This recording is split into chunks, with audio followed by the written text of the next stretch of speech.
A mine in Chile collapses. 33 men are trapped. Nearly a half a mile of some of the hardest rock on the planet stands between them and survival. To reach them, engineers launched 3 audacious drilling operations. Best drillers I've ever seen. Oh, everyone's just completely pumped up right now. But a rescue at these depths has never been attempted before. The effort could take months, and no one has ever survived underground that long. There's no way that we will make this rescue in a short period of time. Now, Nova takes you behind the scenes, step by step, through one of the most complex and technologically challenging rescue missions ever undertaken. Emergency Mine Rescue, right now on Nova.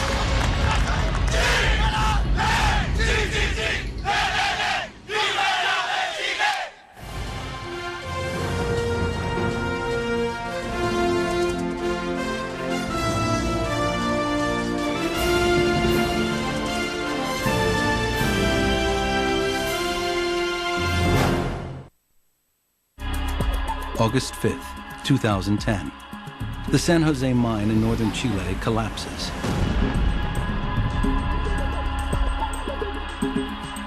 All 33 miners inside are missing, feared dead.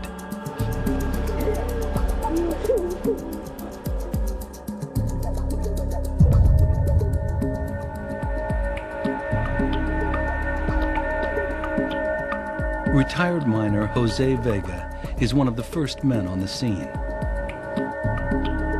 His son Alex is one of the missing.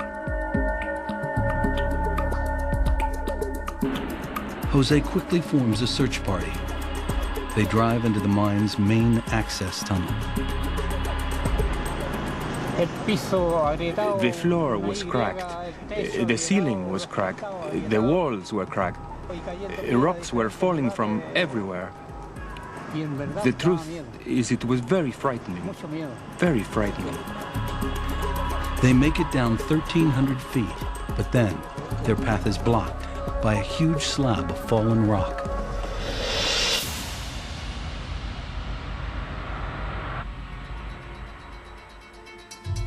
The San Jose copper and gold mine has been worked for over 100 years.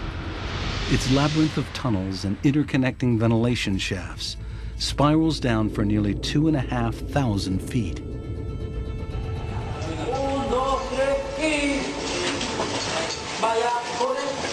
Jose and his team try to find a way below the collapsed access ramp by climbing down the ventilation shafts.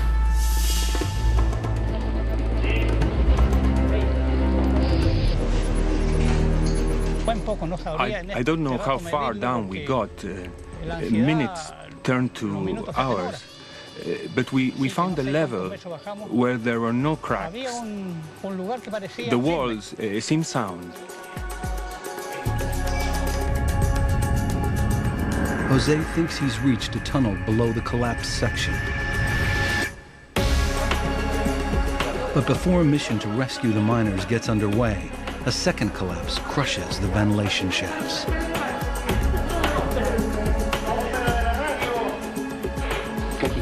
The left wall was cracked completely. The ventilation shaft has completely gone, and levels 12 and 8 don't exist.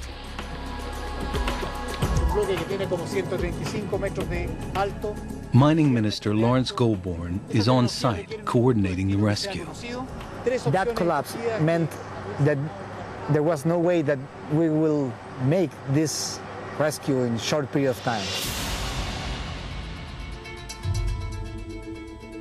Goldborn's only option is to drill 6-inch holes into the tunnels below the collapsed section. It's now the only way to make contact with the men, if they're still alive.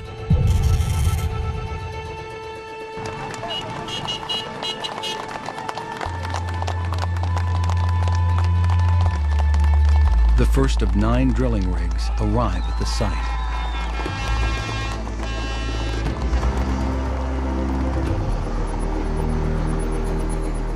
Video cameras will be lowered down the holes to look for signs of life. 4 of the rigs are equipped with slower diamond-tipped drill bits and 5 with faster, hardened steel drill bits. Raul Dagnino is in charge of one of the high-speed drilling rigs. The big challenge on this is we need to drill fast, because what we know is that the miners underground, they only have a few days to survive. After that, there is not going to be oxygen.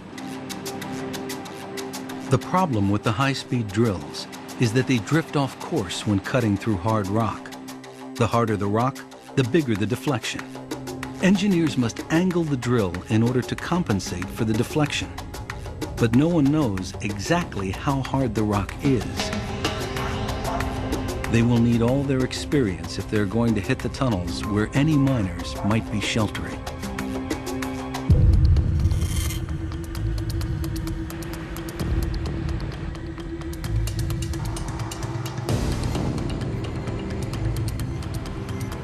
After drilling down over 1,640 feet, there is still no trace of the miners. Rescuers know the men only had enough food for 2 or 3 days. Hopes of finding anyone alive are fading. A makeshift camp where the miners' families have been living since day one is named Campamento Esperanza, Camp Hope. Carola's husband, Raul Bustos, is one of the missing miners. My husband is down there. I'm waiting here for him, and in Talcahuano his children are waiting for him. He is strong. He will get out. Rescuers turn their attention to one last place, a refuge located in the deepest part of the mine. It's a long shot, but if the miners are alive, it's possible they're sheltering here. The tunnels around the refuge are only 15 feet wide and almost half a mile down. To drill into them, the engineers must reduce the normal operating error of their machines from 10% down to just half of 1%. It's an almost impossible task.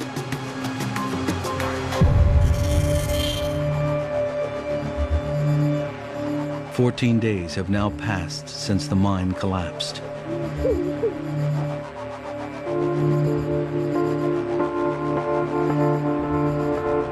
The lead drill is finally approaching the level of the refuge. But the hard rock causes the drill to veer off course. They miss their target by less than 100 feet. It's obviously a big disappointing for the crew, you know. We normally work for finding minerals, you know. We never drill to find lives. And you see all this big camp and everybody there, you know, people crying. It's getting critical. More days, less chances. We have to keep drilling until we hit the target, you know. By August 20th, rescuers fear all the men are dead.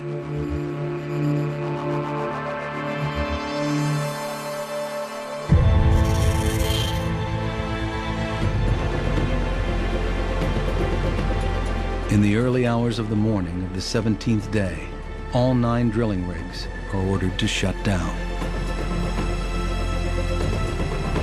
One of the rescue teams has broken through into a tunnel close to the refuge. Everyone listens. They hear something.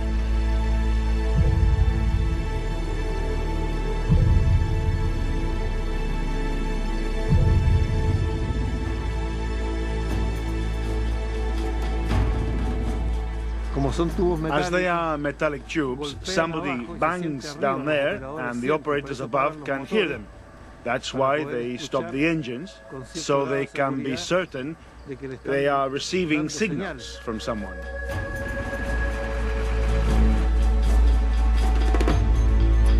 One of the miners is hammering on the end of the drill. Someone has survived for 17 days in the blackness. 6 hours later, the drill is winched back to the surface. Rescuers find a note strapped to the end. We are well in the refuge, all 33 of us. It's news no one is expecting.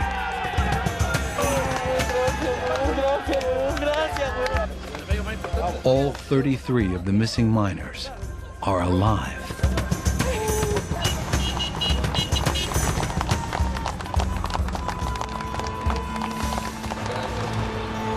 A miniature camera and telephone cable are lowered down the 6-inch hole into the mine.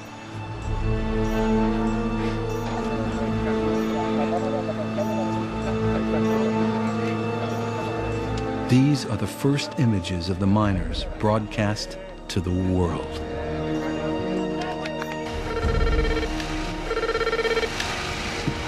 Hello? Sí, lo escucho. Yes, I can hear you. This is the head of the shift, Luis Urzúa. Luis Urzúa, you're speaking with the mining minister, Lawrence Goldborn. We're fine, waiting to be rescued. We are starting work on digging tunnels and chimneys.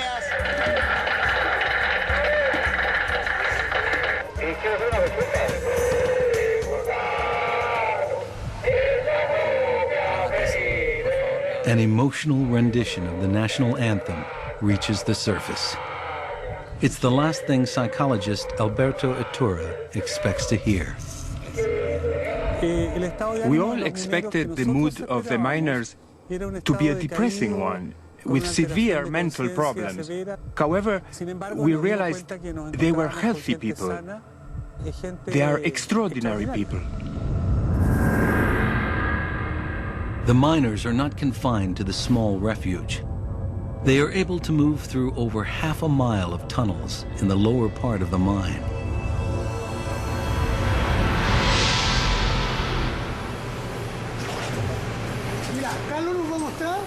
The miners describe their desperation of the first 17 days.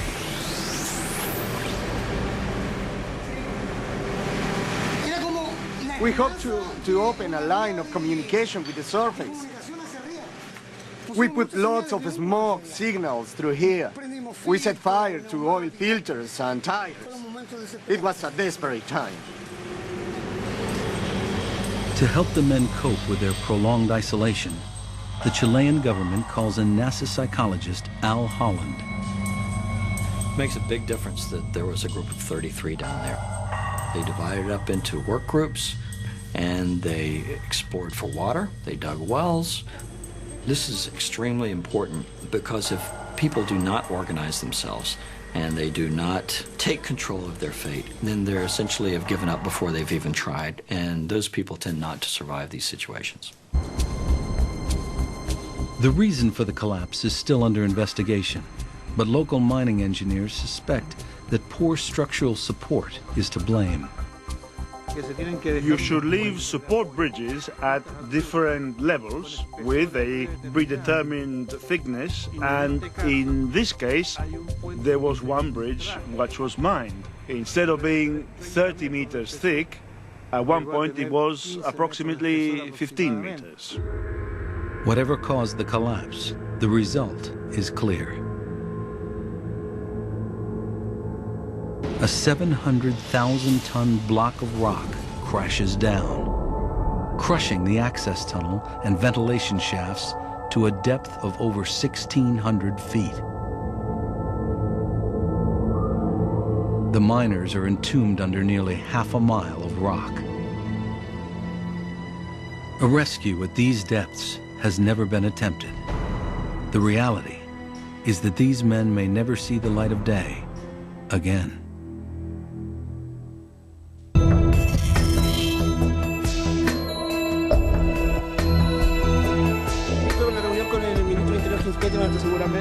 The miraculous survival of all 33 miners captures the world's imagination.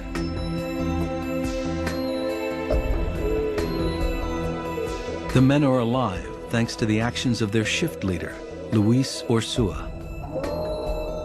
I can't wait for the minute I'll be together with all my family. He insisted they ration what little food they had. Each survived on just a sip of milk and 1 spoonful of tuna every 2 days. That was our first attempt at cooking, in one of the truck's filter covers. We made a little soup. Very delicious, by the way. But the rationing leaves their bodies close to collapse.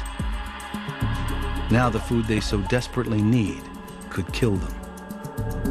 Too many carbohydrates can cause a sudden drop in phosphate levels, a chemical vital for maintaining a beating heart. The process of rehabilitating the miners is monitored by NASA medic Dr. Jay Polk. Because the miners were eating barely enough to get by, probably less than 300 calories a day.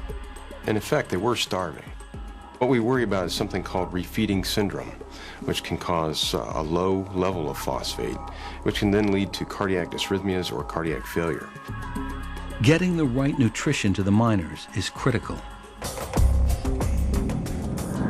3 6-inch bores were drilled during the initial search for the miners. One hit the tunnel outside the refuge. The other 2 broke through into a tunnel higher in the mine, near a workshop. These 6-inch wide holes are the miners' only lifeline to the outside world. Hollow pipes called palomas, or carrier pigeons, are packed with provisions and winched 2,300 feet down the 3 holes.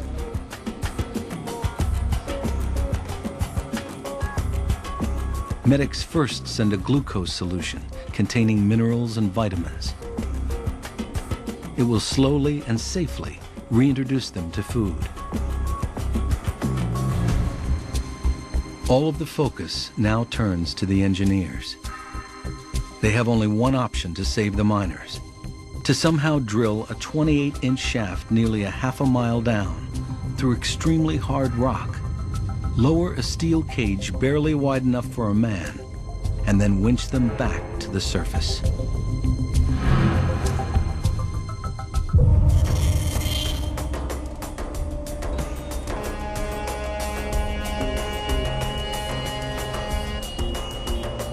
Cheers ring out around Camp Hope.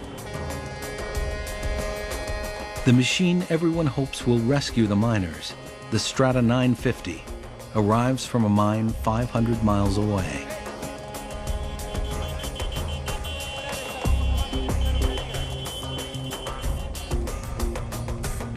This drill cuts using 3 rotating tungsten steel discs. First, it will punch a 15-inch pilot hole down to the miners. Then, a second device called a reamer will widen the hole to around 28 inches, wide enough to extract the men.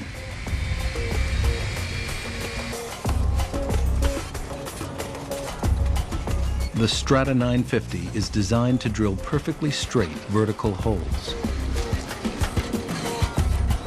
This will give the rescue capsule a clean shot to the surface. The drilling rig must be placed precisely over its target. This drill also needs over 4.5 gallons of water per second to lubricate and cool the cutting bit. But the mine is in the middle of the Atacama Desert, the driest place on Earth. The nearest water supply is a borehole, an hour's drive from the mine. Its water is now crucial in saving the 33 miners.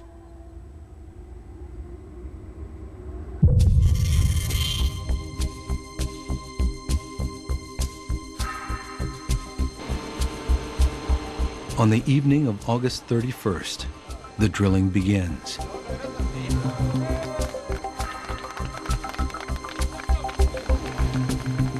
If all goes according to plan, the Strata 950 will complete its work in 3 months.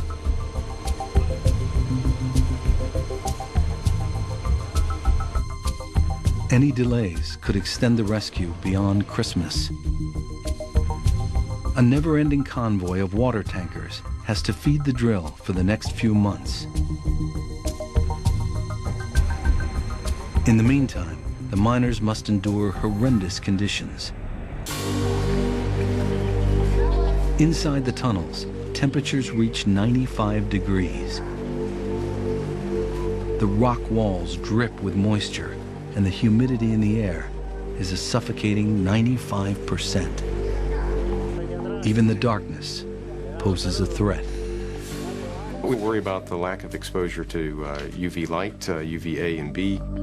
UVA and UVB help kill bacteria and fungus and viruses. Without that, the men are probably more at risk for fungal infections, bacterial infections, etc. in the mine. High doses of antibiotics are passed down to the men to deal with infections. But some miners have long-term health issues. The oldest miner, Mario Gomez, is approaching his 64th birthday. And 56-year-old Jorge Gallegos has high blood pressure. Jose Ojeda is diabetic. The fear is that the men's health will deteriorate before the rescuers can reach them.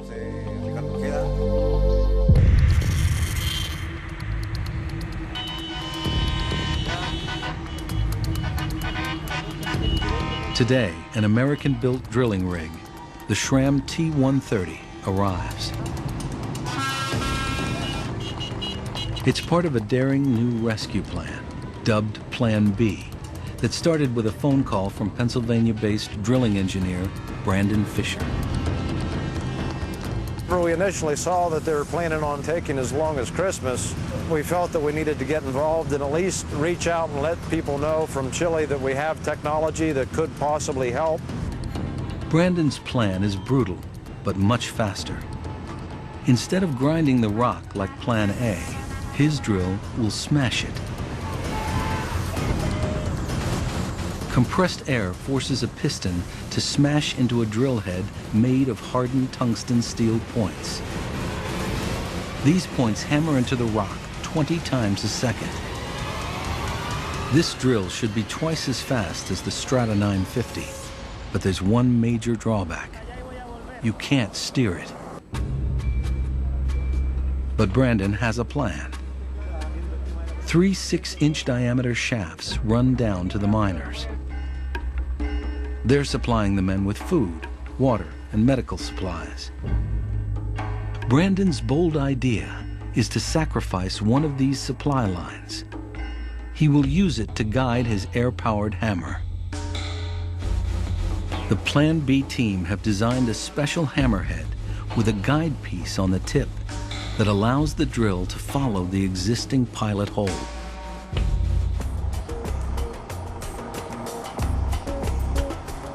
As Plan A continues on, Plan B starts to drill. The first 150 feet of this hole is the hardest. The drilling bit has to change direction steeply at the top as it follows the existing pilot hole.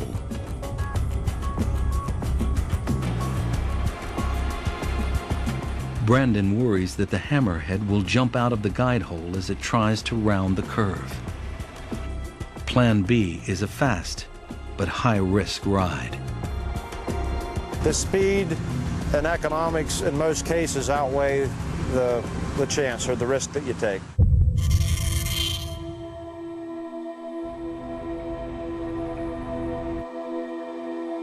Psychologists know that if the miners are to survive, they must continue to pull together as a group. When someone is a little sad, the group brings them in and they integrate him, making him better. If someone is angry, he's left alone for a while, until the problem goes away. The group has kept a special structure preventing extreme situations from occurring. Psychologists also have to deal with some of the men's addiction to cigarettes. Even though they've been sent down nicotine patches, the miners want to smoke. Their request is denied. The air is too toxic. To keep the group's spirits up, psychologists show a live soccer match between Chile and the Ukraine.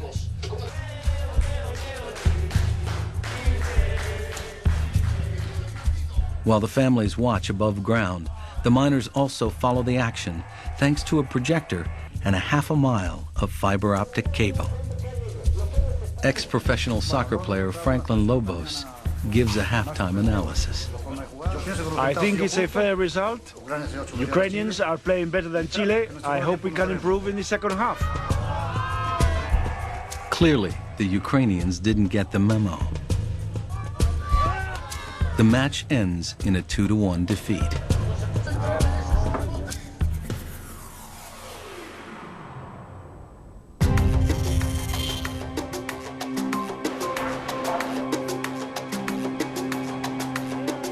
After 3 days, Plan B has hammered its way through an impressive 879 feet of rock. But suddenly, the drill grinds to a halt. Half an hour ago, we had a problem because the drill is broken. So we have to put a video camera and see what happened there. The camera reveals a catastrophic failure. Plan B's hammer has disintegrated. It's hit an iron roof bolt close to a tunnel that no one knew existed. Steel fragments are wedged over 800 feet down the pilot hole. Engineers use a magnet to fish out the metal pieces. But all attempts end in failure. Plan B is now dead in its tracks.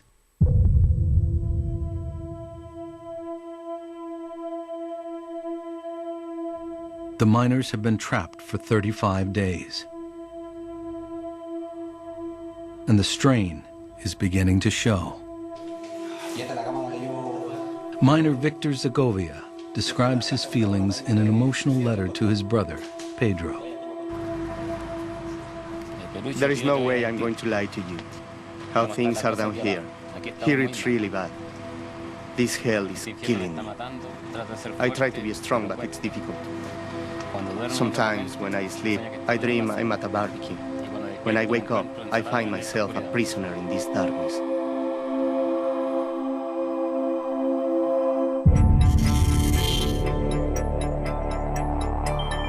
Plan B is still out of action. After 2 frustrating days, the engineers failed to clear the blockage. It's frustrating. It's not a quick process to get back out of the ground. Everyone sucked it up, and we quickly started manufacturing on-site fishing tools, apparatuses to go down and retrieve the broken metal out of the ground. And today brings more bad news. A leaking hydraulic line shuts down Plan A. It's only reached 676 feet. The miners can hear that all the drilling has stopped.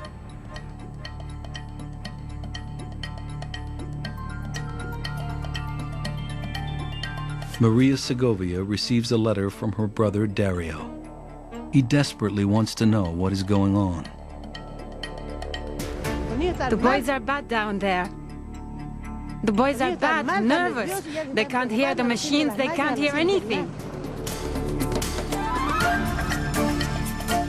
The miners have been trapped for more than a month, and all attempts to rescue them have stalled.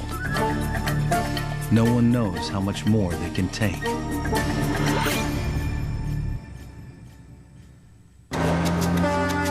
Then, a newcomer rolls through the gates of the mine. This is the first of 42 massive trucks carrying the pieces of a monster new drill. Plan C.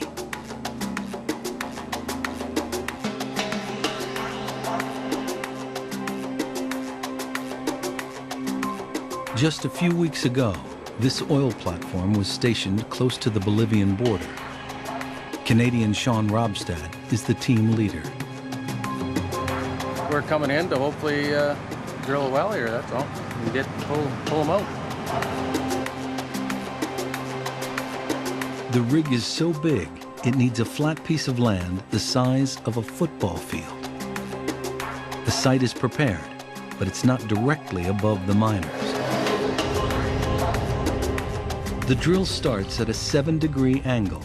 It will aim for the workshop above the miners' refuge.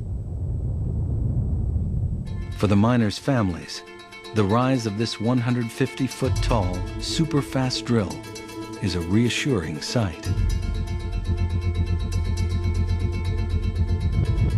Supposedly this machine can do 100 meters a day, so it would be much quicker as long as nothing goes wrong with it. Our hopes are with Plan C, the transformer, the big one. But this monster will take 9 days to construct.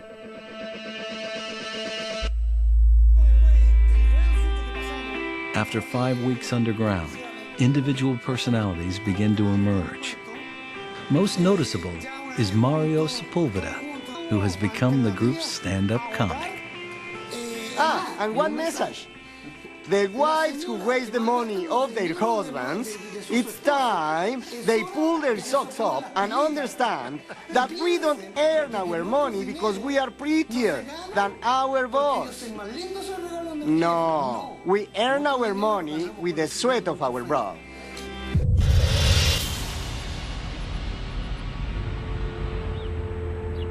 Plan B has been out of action for 5 days. All attempts to lift the broken drill bit out of the hole have failed. A piece of the head of the hammer is down there, so we have to try to take it out, which is not an easy task, and we have tried twice and we haven't been able to do it.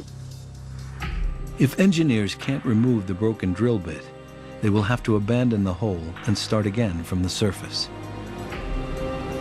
When you are in the drilling business, you know, you drill a hole, and if you lose a hole, then you lose money, you know, but if you lose the holes here, you can lose lives. Starting over will put Plan B's rescue attempt back by at least 9 days. It's a desperate and frustrating time for the families at Camp Hope.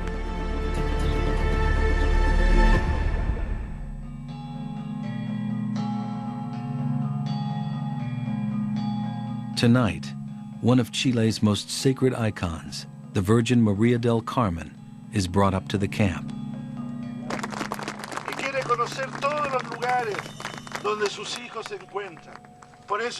As the families pray for the men, engineers make a last desperate attempt to repair Plan B. Virgen del Carmen Bella. They're using what's called a spider, a metal tube with teeth cut into its tip.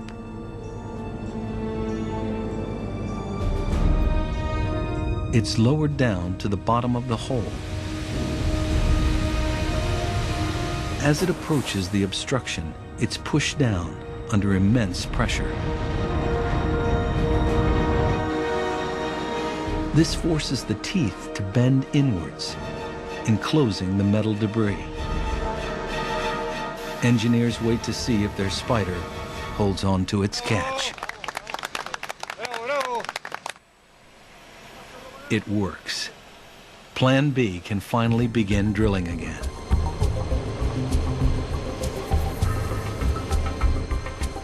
Plan A is also back up and running, its maintenance complete. But so far, it's only averaging 66 feet a day, and this is just the pilot hole.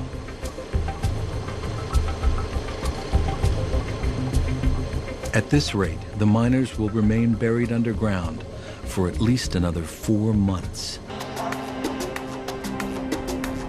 The miners have now spent 40 days trapped underground. 15 days longer than anyone in history. Psychologists credit the men's resilience to one thing: their faith. Faith plays a key role in maintaining your motivation to survive. It's the understanding of the people who are trying to rescue you that they are technically good, that they are working 24/7 on your behalf. Faith in your family, that your family has not given up on you. Faith in comrades that are with you, they will keep encouraging you and you will keep encouraging them. And faith in yourself and in your religion. And without those, they lose the ability as a team to continue to work toward their survival.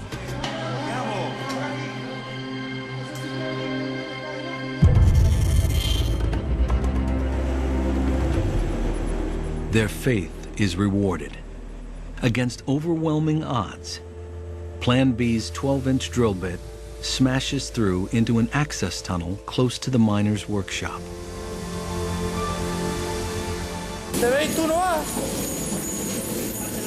It's 6:35 in the morning.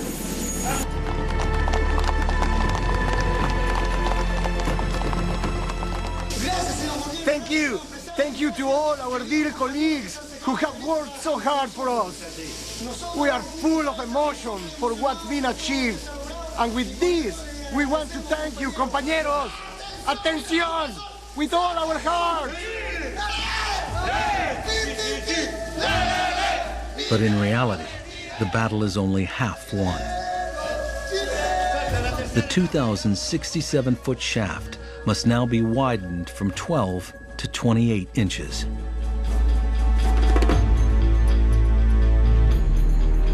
Brandon Fisher's Pennsylvania workshop builds a special powerful new drill bit for the task.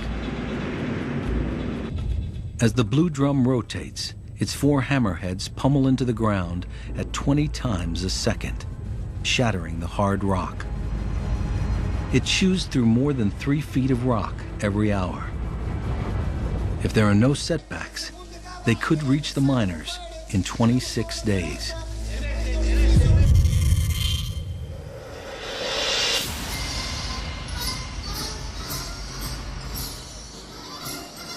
September 18th. Today is the 200th anniversary of Chilean independence. Half a mile beneath the surface, the miners are determined to join in.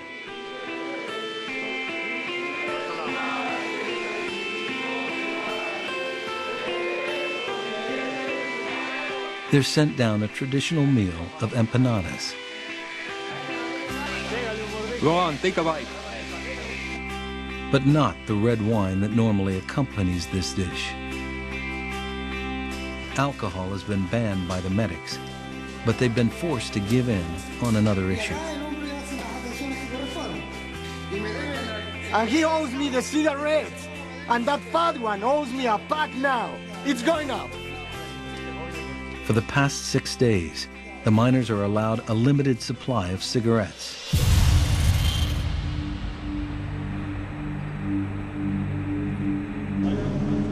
Assembly of the massive Plan C rig is finally complete.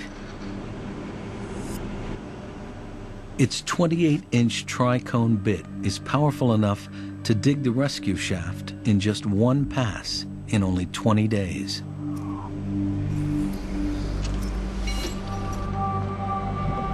Mining Minister Goldborn switches on the rig. We are going to start the drilling with the oil rig. In a second.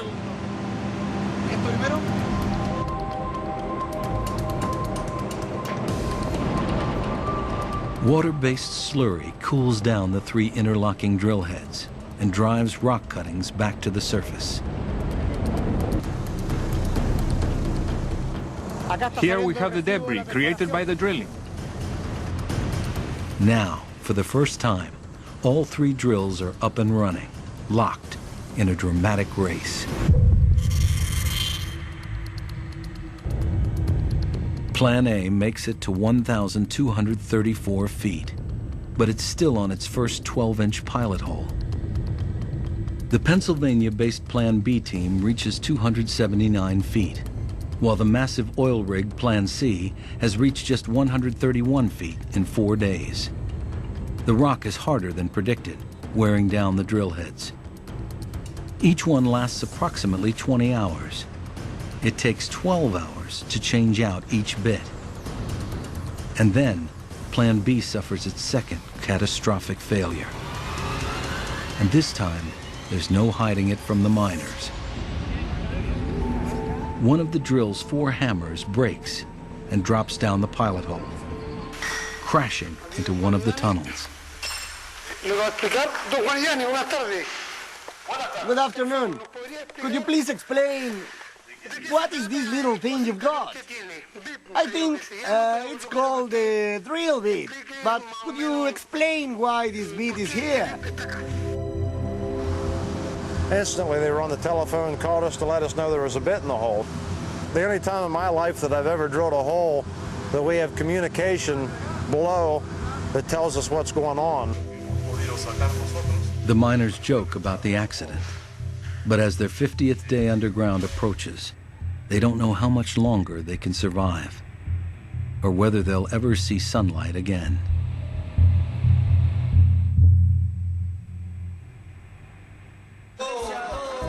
For the families of the 33 miners, it's a painful waiting game, with hopes raised and then dashed. But today, day 52, brings an exciting development.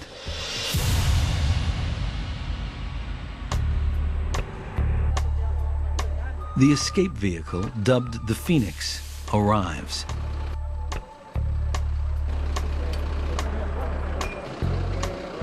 It's been specially designed by the Chilean Navy with help from NASA. A narrow 21 inches in diameter, it's painted in the colors of the Chilean flag.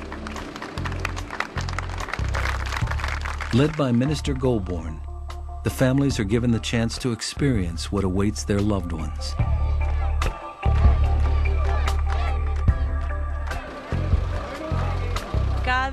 Every day that new equipment arrives, we are a day closer to seeing them again. Anything that arrives like the capsule tells us it won't be long. That day will be out very soon.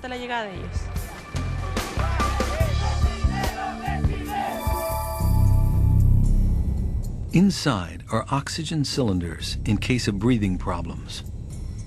A mesh door provides ventilation. There's also a mechanism that splits the capsule in two. If it jams in the shaft, a miner can winch himself back down into the mine. If the mechanism fails, there'll be no way to get to him. Day 58. In the race to rescue the miners, Plan B surges ahead. Plan C lags well behind at 656 feet, while Plan B has now reached just over 1,000 feet. Plan A hasn't finished drilling the pilot hole.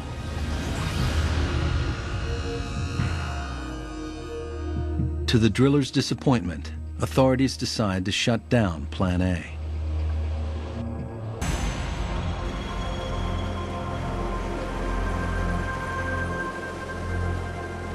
Underground, the miners have work to do. They're battling to clear the buildup of debris caused by Drill B. The miners are working on Plan B every day. They work on shifts, 3 shifts, 8 hours each shift. We need them to take out the ore that we are putting down with the drilling process. We are talking about almost like 20 tons each day. Those 3 shifts do the job at 8 a.m. and 8 p.m. Okay, and they use a charger, and they took all the material and put it into a gallery, which is 200 meters distance from the place the material is going down.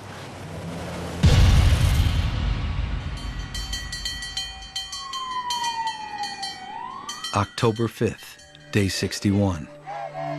At Camp Hope, supporters of the 33 miners gather on a hillside above the mine.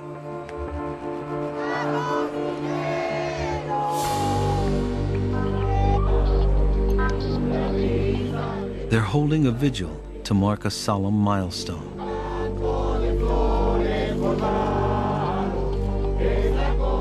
Today is exactly 2 months since the San Jose mine collapsed. The families pray that rescue is just days away.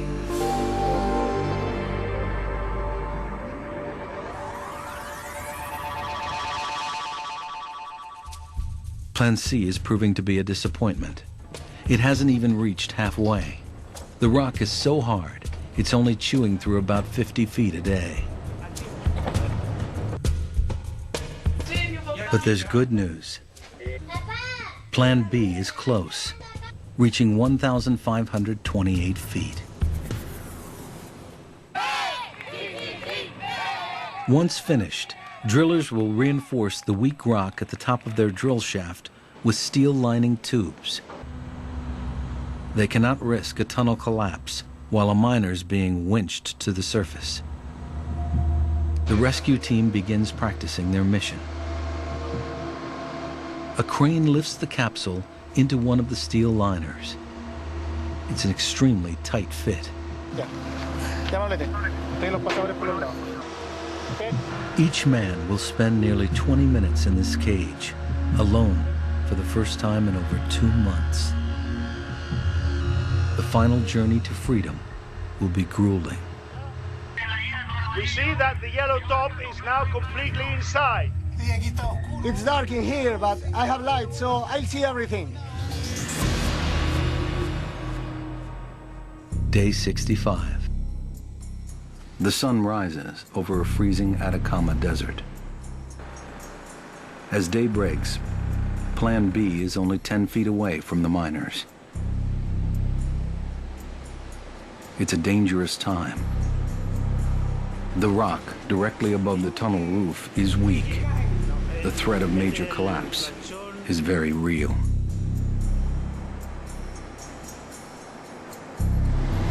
We're going to take our time going through talking to the miners. They'll be telling us what they're seeing down there. Oh, everyone's just completely pumped up right now. They've reached the final few feet. Now, they're drilling at half speed, inching toward their target. 8 a.m.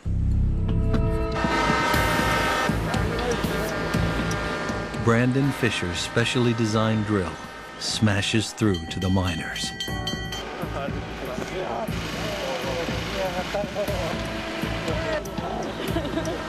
Best drillers I've ever seen.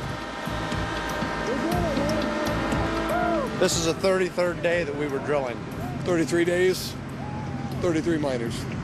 I just can't believe we're finally here. It's just, I don't even know what to say. I just feel like I'm ready to explode.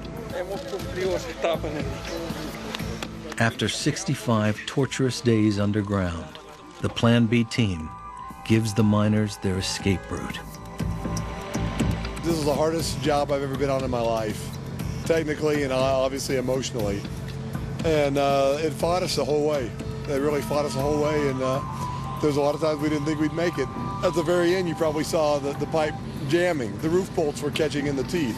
And, you know, it's like, oh, great, we're not going to be able to make it, but, yeah, we made it. Mission accomplished.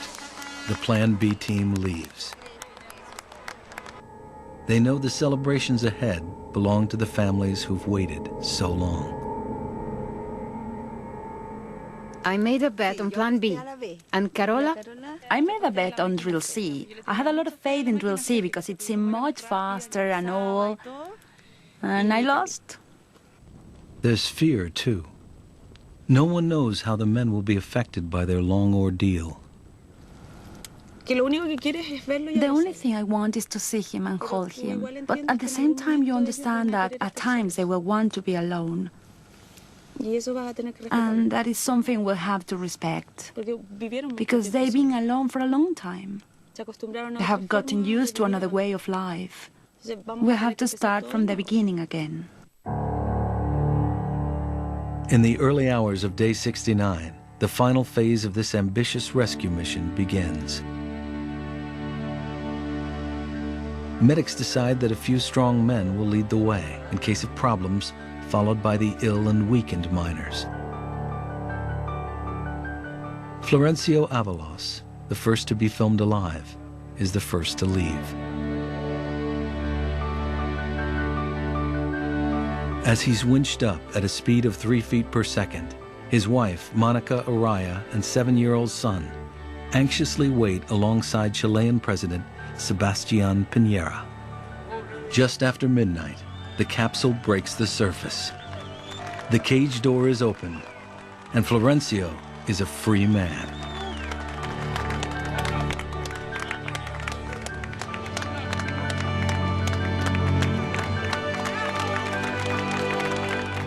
Next to emerge is the group's energetic spokesman, Mario Sepulveda, armed with souvenir rocks.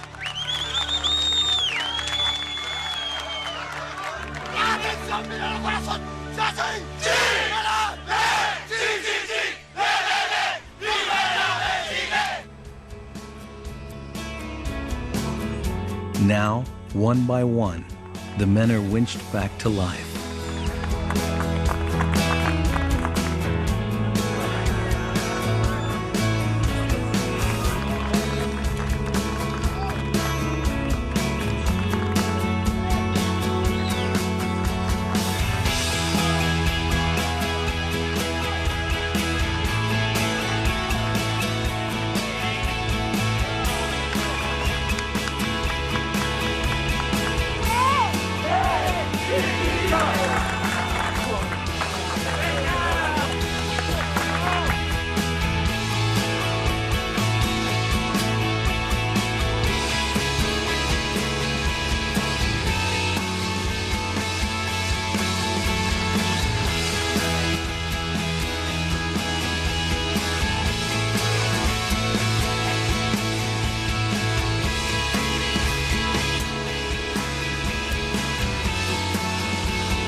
The last to surface to a hero's welcome is the leader credited with saving his men's lives, Luis Ursua. 70 days ago, what looked like a horrifying catastrophe has become a miraculous story of technological ingenuity, camaraderie, and courage, witnessed by the entire world.